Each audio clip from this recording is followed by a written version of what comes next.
देवी और सज्जनों, अक्सर कहा जाता है कि एक तस्वीर 1000 शब्दों के बराबर होती है, लेकिन आज हमारे बीच ऐसी शख्सियत मौजूद है जिनकी तस्वीरें महज शब्द नहीं बल्कि हृदय से निकली हुई एक बेहद खूबसूरत इबादत है।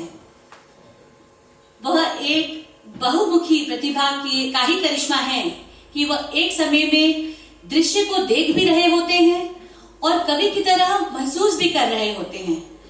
एक्सपोजर लंदन के संस्थापक और निर्देशक और एक प्रतिष्ठित बहु पुरस्कार विजेता, प्रकाशित फोटोग्राफर और फोटोग्राफी के शिक्षक विनीत जौहरी जी का मैं बहुत बहुत आभार आने के लिए, मैं मंच पे उन्हें आने के लिए आमंत्रित करती हूँ। विनीत जौहरी जी, दर्शना जी, मैं आपसे अनुरोध करूंगी कृपया मंच पर आके विनीत जी का स्वागत करें। हाँ,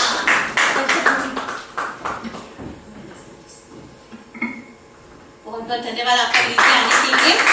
आपकी कविताएं हास्य भी होती हैं और अब मुझे लगता है कि जो ये कहानी सुनाने वाले हैं या कविता सुनाने वाले हैं उसमें हम सब लोटपोट होने वाले हैं। बहुत बहुत धन्यवाद विनीत जी आपका आने के लिए।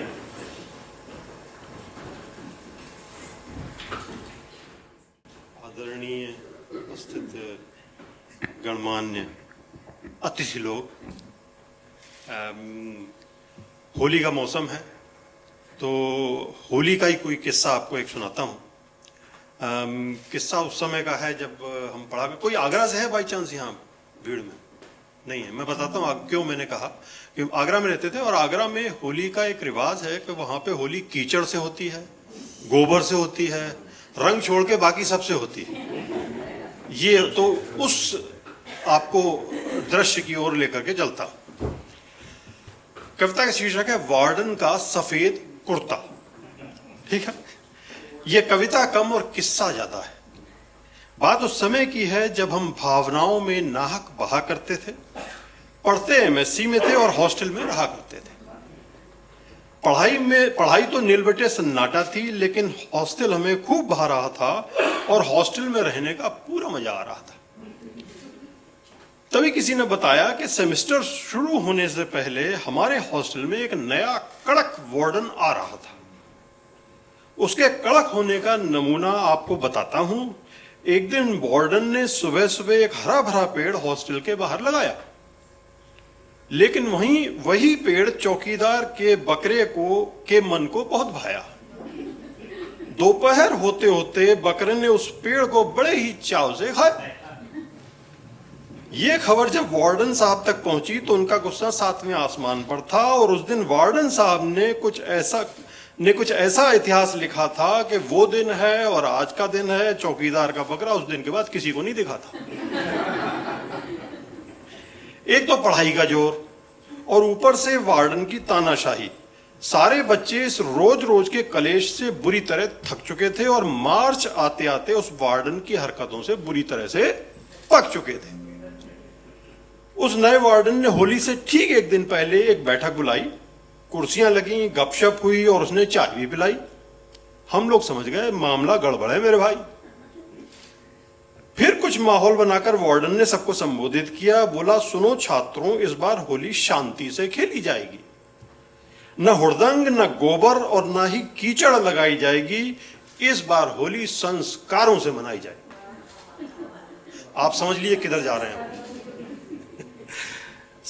छात्र सब सख्ते में आ गए, मन ही मन बोले संस्कारों वाली होली। लगता है आप तो हमारी होली खेलने की प्रतिभा से घबराए हो। अरे क्या भांग पीकर आए हो? फिर आपस में हुई कुछ खुसुर पुसुर। सबके चेहरे पर मुस्कुराहट आई। साफ दिख रहा था सबने मिलकर कोई योजना है बनाई। सुबह हुई, फागुन ने दस्तक दी। वार्डन साहब ने सफेद कुर्ते पायजामे में फुल चमक रहे थे और कोई सस्ता सा सेंट लगा करके अगरबत्ती की तरह महक रहे थे।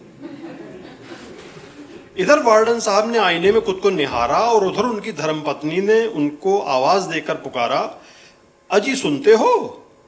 सठिया गए हो क्या? अगर हो सके तो मेरे कहे पे चलना और इतने सफेद कपड़ों में घर से बाहर मत निकलना।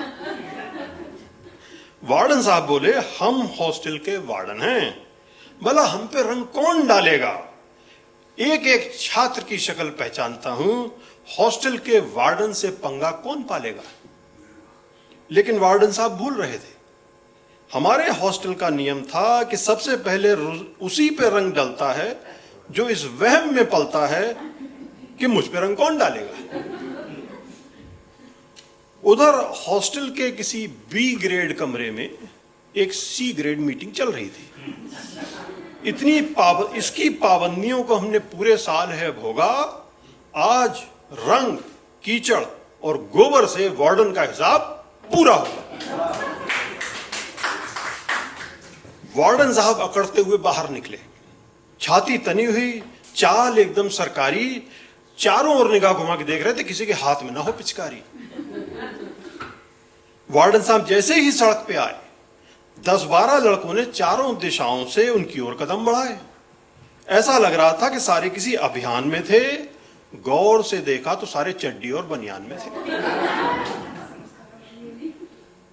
होली का माहौल था, सबके मुंह रंगे हुए थे, इसलिए किसी का कुछ नहीं जाता था और उनमें से एक भी पहचान में नहीं आता था। छात्रों को रंगा पता देख वार्डन साहब बोले, देख लेना किसी ने रंग लगाया तो ठीक नहीं होगा। लौंडों ने आओ देखा ना ताओ, सूखे पक्के रंगों से वार्डन साहब को बुरी तरह से रंगीन कर दिया और बचा हुआ रंग उनकी जेबों में भर दिया। लेकिन वार्डन साहब ने बचने के लिए कोशिश में फर्राटे से रेस लगाई, लेकिन पैर फिसलने की वजह से लबालब कीचड़ में तबीयत से लोट लगाई। इधर वार्डन साहब कीचड़ में डुबकी लगा रहे थे, उधर छात्रों में उल्लास का माहौल बना हुआ था। जैसे तैसे कीचड़ से बाहर तो आ गए, लेकिन वार्डन साहब का रोम रोम कीचड़ में सना हुआ था। कीचड़ से निकलते ही वार्डन साहब ने घर की ओर भागने के लिए कदम बढ़ाया, लेकिन अपने आप को 10-12 लौंडों से घिरा हुआ पाया। सबके हाथ में एक एक बाल्टी थी। वार्डन साहब इतनी सारी बाल्टियां देखकर मन ही मन घबरा गए, चिल्लाकर बोले, सालों सच सच बताना तुम्हारी बाल्टियों में क्या है? लौंडे बोले, गुरुजी हमारी बाल्टी में ना रंग है ना गुलाल है, हमारे पास गौ माता का प्रसाद है और आप सबके लिए, आपके लिए यही एक आशीर्वाद है। इतना कहते ही लौंडों ने 8-10 बाल्टी गोबर वार्डन साहब के ऊपर पलट दिया। वार्डन साहब बुरी तरह तिलमिला गए, लेकिन किसी भी छात्र को पहचान नहीं पाए। गौ माता का इतना प्रसाद इतनी नजदीक से वार्डन साहब ने पहली बार चखा था। वो समझ गए अब कुर्ते पायजामा का मुंह करने में कुछ नहीं रखा था। हाथ जोड़कर बोले, समझ गया हूं मैं इस होली का सार, होली मस्ती का है त्योहार, और जो भी फालतू कानून पेलेगा ऐसे ही रंग, कीचड़ और गोबर झेलेगा। बेटा लोग अब तुम अपनी खैर मनाओ, अब ये वार्डन तुम्हारे साथ जम के होली खेलेगा। इसके बाद वार्डन साहब ने जो धमाल मचाया, यकीन मानिए साहब हॉस्टल के सारे लौंडों को होली का पूरा मजा आया। वार्डन साहब होली के रंग में पूरी तरह रंग गए थे।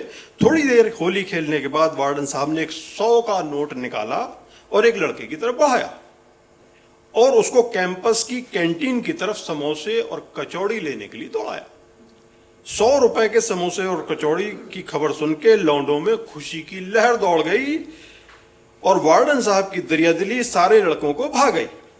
अब जाके लगा कि फागुन ऋतु वास्तव में आ गई। होली है भाई होली है, रंग बिरंगी होली की गूंज चारों दिशाओं में छा गई।